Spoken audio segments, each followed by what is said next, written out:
This November, many of you, San Diego voters, will weigh in on a number of critical issues. Good evening. Thanks for joining us. I'm Jesse Pagan. And I'm Richard Allen. Marcella Lee has the night off. Those issues range from creating more childcare for working families to accessing more funding for infrastructure projects. Today, San Diego City Council gave the green light to a number of proposed ballot measures, which will ultimately need San Diegan support to move forward.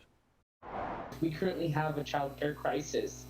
Families throughout San Diego are severely burdened. This ballot measure, which voters will decide in November, approved unanimously by San Diego City Council today, would allow 42 city rec centers in San Diego city parks to offer child care services, something that's currently banned. Councilmember Chris Cates spearheaded this measure. In a recent survey, over 74,000 children ages 0 to 5 lack access to licensed care. That's a huge number. Also heading to the November ballot, a proposal to reform the People's Ordinance, which for more than a century has exempted most residents in single-family homes in San Diego from having to pay for trash pickup services, while most apartment and condo residents do have to foot the bill. If ultimately passed, the revenue generated would go to the general fund to help pay for projects like parks, libraries, and public safety.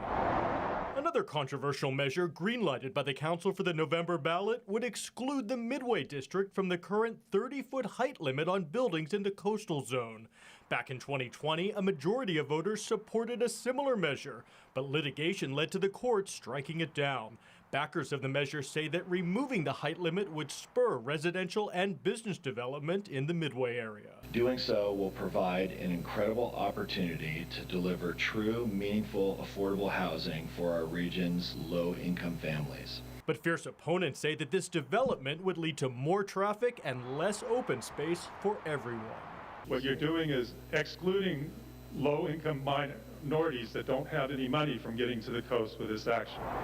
The fourth measure passed on Monday, which San Diego voters will decide in November, is called Safeguard San Diego, which would reverse the city's current ban on project labor agreements, or PLAs. PLAs essentially hold contractors to higher standards for treating workers, from wages to work conditions. Supporters say this would allow the city to be eligible for millions of dollars in state funding for infrastructure projects like streets and parks.